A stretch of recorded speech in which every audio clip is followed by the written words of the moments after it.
1981. A Polish immigrant living in Germany has an experience with something that truly defies any explanation. Part of today's stories is brought to you by the amazing author Kenny Irish. He is gracious enough to let me use his books to turn into videos for all of you guys, so be sure to go ahead and pick up a copy of his book in the description down below. Let's go. A 55-year-old anonymous Polish immigrant in Germany left his house Drudei Weidenbruck one August morning in 1981 to ride his bicycle. On this particular day, he opted to ride to a tiny lake named Lintel, not far from his home, since he found great pleasure in these leisurely rides during which he would meander around and enjoy nature. He frequently visited this lake and enjoyed its serenity and peace that it offered. His bicycle chain had broke, so he was forced to walk. Being the beautiful day it was, this wasn't a deal breaker for him, so he decided to continue walking. When something caught his attention, he sat there on the side of the lake looking out over the waters, and he could make out the movements of some kind. A figure of some kind seemed to be moving around strangely by an old shed. At first, he suspected it was just a fisherman getting supplies, but his gaze wasn't detracted from this resolution in his mind. He kept looking because something else was now catching his attention. This massive metallic object, roughly 10 meters high and around 30 meters in diameter. The witness described it as an upside-down plate hovering silently about 50 feet over the lake's surface. Shocked by what he witnessed, it appeared void of any window, seams, or propulsion system. It sat there and hovered for a moment, never making a sound. The eyewitness glanced back at the man he thought was a fisherman and could now see several other men dressed in suits that appeared to glisten and sparkle in the direct sunlight. Then, he looks back to the strange hovering craft, which is now inching slowly toward the shed. He continued to stare at the craft and still had no idea what he was looking at. This was right when he saw a woman walking her dog past the strange object. Here, the eyewitness began to suspect that this could potentially be a highly advanced aircraft taking passengers. He never once even entertained the notion of aliens or UFOs. He got eager and began to approach the craft himself. He was slowly inching closer and closer, only to find a small oval opening on its side. Here, he was already planning to ask for admission pricing so he could board this great aircraft, and he noticed a platform leading from the opening to the ground below. Then he saw one of the figures in suits closely examining a bicycle he had left nearby. Now he could see that these were not men in suits, but beings he had never seen before. He described them as somewhat translucent, and somehow this was not enough to deter him away from the craft. He managed to make it inside and found himself in a room with what appeared to be transparent walls. Then, some strange figures had led him to sit on an invisible bench. He recalls smelling a foul odor akin to burning rubber, and even noticed that the fisherman he had spotted earlier was seated nearby on the strange table, half naked, and being closely examined by one of these entities. The being near him began communicating with him telepathically, demanding he hand over his satchel. He did. As this was going on, the odor of burning rubber had now fully engulfed him. It had become so potent that it made him dizzy, almost falling unconscious. Before he knew it, he was brought into this misty blue-gray room, as he described it. There were more of these strange beings who undressed him and physically forced him to lie on a table. He was closely examined, dressed up again, and his satchel was returned to him. He was then given a belt that appeared to transform into different shapes and even had strange symbols on its side. The belt seemed to hover over the floor and if dropped, would return to his hands, always returning to its original position no matter how much he had tried to fold it up. The eyewitness noticed that the ship was also moving, and here, what he describes as a small transparent ball as big as a tennis ball instantly materialized in his hand. This ball had sparkled with many colors, he said. and he said it was similar to an X-ray and it frightened him. He could see all the bones in his hands when it was shown. The ball appeared to be weightless. As he tried to throw it away, it would hover back to him, just as the belt had done. The story gets even more bizarre because instantaneously, he is now there on the ground, around 5 kilometers away from the lake. He had sustained a severe headache and his watch was somehow broken. He felt as if his skin was red, like it had been sunburned. He noticed that the orb and belts he had been given on the craft were now gone. His bicycle was now gone as well, and he was forced to walk home and felt extreme exhaustion upon arriving. This is when he fell into a deep sleep. Now after this, he had suddenly developed an extreme talent for painting and even becoming a well-known artist in this area of Germany. I'm not sure personally if there is a connection between his talent for painting and this encounter, but the timing is fascinating. This is what he had to say word for word about his experience. In my way toward the being, I was somewhat light, as if there was no floor below. I saw a cut-off head of a cow without a left eye, and a half of its horn that was also cut off. There were some chains in its jaws. There were also childish shoes and glasses. They put me on some table, and I felt lightness as if I was devoid of some internal organs. The interior part of the object was light with pinkish violet glow. I could see many lights, and I don't know if in the ceiling or by a transparent floor, I saw an enormous city with illuminated tower blocks. Sometimes I was observing them from various positions, and maybe I was in some big machine or over it, somewhere far away when it was night, and everything around resembled very much an illuminated city. The ball was emitting an image from inside, something like a 3-dimensional show. There were impossible things inside.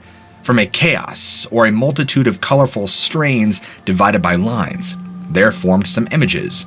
There appeared a tower from the town he lived in, and then a town hall and a tower block standing in vicinity of the house. Then other similar elements were seen.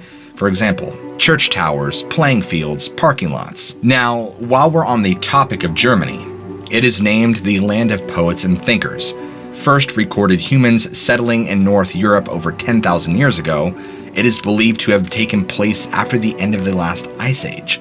The first people to speak a language similar to modern German is said to have lived in the territory about 5,000 years ago. It was still thousands of years before what we call Germany became a reality. Early Germany was a combination of small states ruled by many kings. In the year 1871, the country was united via alliances by a politician by the name of Otto von Bismarck. In the late 19th century, Germany began going head-to-head with other European countries in an attempt to set up colonies in both Africa and Asia. These tensions led to World War I in 1914, the worst conflict the world had ever seen. Germany and its allies were defeated by France, Britain, the Soviet Union, and the United States. Unfortunately, Adolf Hitler and the Nazi Party came to power in the year 1933, and in 1939, Hitler invaded Poland, which was the start of World War II. During the war, Hitler created camps in Germany where, sadly, millions of Jewish people and others were taken out. The war ended in 1945 with the great news of the Germans' defeat and Hitler taking himself out. After World War II, Germany was divided into East and West. The country became the center of a standoff between the Soviet Union and other Western powers. This head-to-head confrontation lasted 44 years and was named the Cold War. After losing World War II, Germany was in complete ruin. The Western territory of Germany recovered, but the East territory now under communist control. After the reunification in the year 1989, Germany spent billions of dollars to modernize the East. In German, this folklorish creature is known as the Drudei, a creature originating from Central Europe and also part of German mythology. To this day, it is still unclear where the original origin of the legend of these witches came from. With not much information about all of this legend, it is said to attack individuals as they sleep. It is believed that the Drudei will invade one's dream to turn the dream into a hideous nightmare. It is described as a nocturnal, malevolent dream spirit or dream witch. Descriptions vary, but most describe an elf, hag-like being or a kobold that can haunt individuals as they slumber. The Drudei is believed to belong to a specific form of demons. It is said to have originated from Alfonso de Spina's hierarchy. The word Drudei is also said to be used as a term for witch or spirit witch, a vampiric witch that is well versed in the arts of black magic. It is believed that all the Drudeis are women. It has the ability to shapeshift into an owl or bird at night, and is said to seek out only men. As legend tells, they are powerless against her. She could be warded off with a Drudei stone or a Drudenstein, which is said to have a naturally occurring hole in the center of it. Another method is with a Druidenkreuz, which is a Druidist type of cross. The Drudei cross is believed to essentially be a pentagram. Then you have the Nazia. It is described as an undead creature found in Poland and the Northern Territory of Germany. It has too been described as a vampire or even some kind of unexplainable ghoul by some. It is said that the Nazia will suck the blood out of the living, unlike those of most vampire theories. The creature is said to consume dead bodies for its nutrition. Unlike most vampire theories, it is believed they are not created by being bitten by another Nazia, but are believed to rise from the dead after a recent human burial. Legend also states that a dead human body, in some cases, will transform into this hideous creature when an accidental death or an unnatural death occurs. They can even kill you by ringing a church bell, which is said to bring death to all who hear. If one is to come into contact with a shadow of this creature, it could result in death. As this creature is ghoul-like, they are not easily killed. Like the theory of the wooden stake to the heart, this will not result in death. You will need to take their head off. It is said that one would need to insert a coin in the mouth of the creature. The coin will then paralyze the creature and then make the final blow by chopping the head. In order to accomplish this gruesome task, one would need to find a creature that is asleep and slip the coin into the mouth, and you can find them lying in a grave, and you could strategically insert the coin. It's said that upon first glance at this creature in the grave, they will always have one eye that appears to be open. One should only be concerned if both are open. When one eye is closed, the creature is in fact asleep and unaware that someone is hovering. It is believed that many have accomplished this task, but those who have attempted and failed were never seen alive again. However, some of the unlucky individuals' corpses were discovered, mutilated, and in many cases, parts of the body missing, considered to be eaten. And of course, the legend of Krampus. This dates back centuries, originating as a German Christmas tradition during the 12th century. The legend of Krampus is an integral part of the celebrations surrounding the feast of St. Nicholas. It is certainly a popular, yet terrifying mythological creature. Beginning in the early part of December, the children of Germany would start to hear of Krampus, or the Christmas devil. Krampus is described as a horned and devilish anthropomorphic goat creature with a long tongue, fangs, and a set of pointed horns. He is extremely hairy, with either brown or black hair, and has cloven hooves. Krampus, in most cases, is seen carrying chains for thrashing and swinging as a way of creating intimidation. He is also said to carry a whip or a large bundle of birch branches to spank any children who've been naughty. He also carries a sack strapped to his back to abduct the misbehaved children, dragging them back to a certain underworld, never to be seen again. Krampus is seen as an evil version of Santa Claus, but who also is said to punish parents who allow their children to misbehave. Krampus doesn't just possess supernatural powers, no, but he also has demonic creatures that are known as unholy elves. These creatures are to Krampus as the beloved elves in the North Pole are to Santa Claus. As per German legend, it tells a tale that Krampus was a companion or helper to St. Nicholas. It is obvious that this creature is the complete opposite to the character of Santa. Krampus was believed to have been part of pagan rituals associated with the celebration of the winter solstice. According to the Krampus legend, he is said to be the son of Hell. Hell is known as the Norse god of the underworld, with Krampus becoming associated with Christmas and the rapid spread of Christianity. The Catholic Church had banned him. Krampus and St. Nicholas are said to arrive on the evening of December 5th, which is referred to as Krampus Night, while St. Nicholas goes on his way, rewarding all the well-behaved children by leaving presents. Krampus, on the other hand, beats those who are naughty with branches. In some cases, many speak of him actually eating the mischievous and naughty. On the morning of December 6th, well-behaved children will awaken to find well-deserved gifts, while others are said to maybe not awake at all. Still, today, in the 21st century, many countries continue to celebrate Krampus with parades and festivals. The townsmen dress like demons and devils or as Krampus himself and flood the streets, pretending to chase after children and intimidating the parents. More recently, the legend of Krampus has gained popularity in the United States, and Krampus festivals are held all across the country in such locations like New York, Los Angeles, and even Philadelphia. And then, of course, we have the Alps. These are an extremely unusual form of creatures or entities from German folklore. Another entity said to appear in one's dreams, turning the dream to a nightmare in the middle of the night.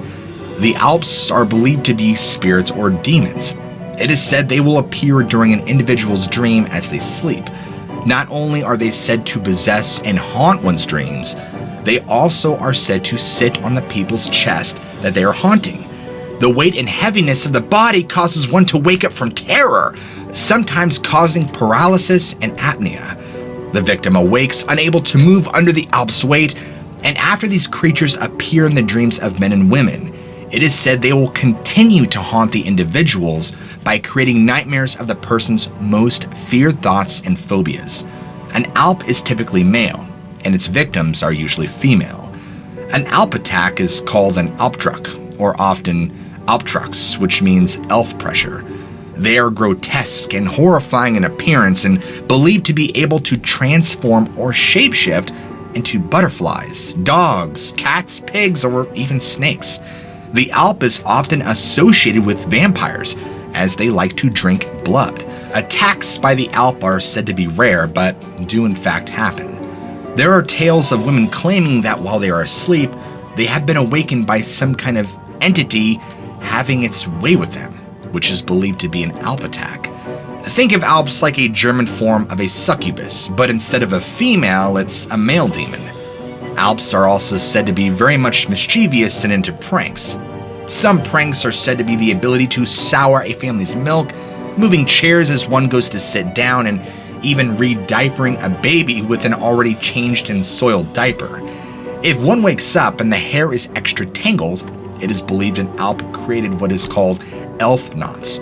Legend states that they will ride a family's horse to exhaustion during the nighttime hours, so it is tired and cannot be used for any type of activity the following day. Oddly, it is believed a child could become an Alp if a woman bites upon a horse's strap to ease their pain during childbirth. Also, a child born with hair on their palms may very well become an Alp. If a woman who is pregnant is attacked and bitten by a wild animal, the child may be born an Alp. Why? No one knows. Sadly, a stillborn infant can return from the grave and will haunt their family, especially the woman who carried the baby. Up next, we have the Tatsu worm. This is a cryptid of dragon, reported in several areas in Germany, Italy, Austria, and Switzerland. The cryptid goes by many regional names, many of which I'm not going to say because I cannot pronounce them to save my life. But reports of this creature vary in description, from having a feline-type face to an amphibious or serpentine reptilian body, which is said to resemble a small Asian dragon. The most common description of a snake or lizard-like creature with a long tongue and sharp teeth or fangs. The skin covered in scales, with some area having patches of hair. The creature has 2 front legs or arms, but has no hind legs. The Tatsu worm can grow up to 6 feet in length and can stand up on its long, thick, snake-like tail. Like many reptiles, the Tatsu worm will produce a hissing noise when threatened. The creature has an incredible enhanced ability to balance and a super high sensory hearing and smell. The eyes are said to be shiny or bright in nature. The Tatsu worm is also said to be venomous and has the capabilities to kill a human with just one single bite.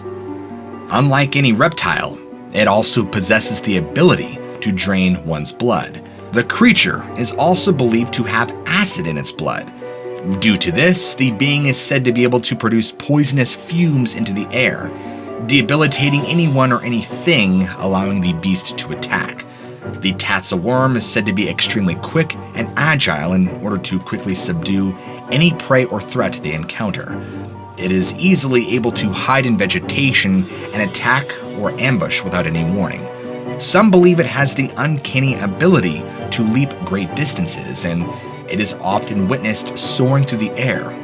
One of the most infamous experiences with the Tatsu worm was a photographer by the name of Balkine. While in the territory of my region in Switzerland, Balkine attempted to photograph what he believed to be an unusual-looking thick log.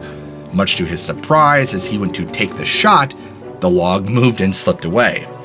There was a photo that was presented, but there was much scrutiny as many believed it to be fake.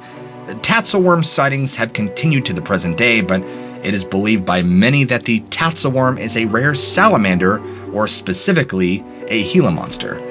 There are many similarities between the Tatsu worm and the Gila monster. Both prefer to dwell and burrow underground in mountainous areas. The Gila monster is also said to be extremely venomous and one of the world's few or only venomous lizards. More importantly, what do you guys think? Are there strange and supernatural things going on in Germany? Is there a potential genuine source for all these legends, myths, and folklore, or is it simply just fictitious? I'll let you guys be the judge. If you enjoyed today's episode, be sure to go ahead and smack that like and subscribe button for more content just like this. I love you all, keep an open mind, and I'll catch you guys in the very next episode.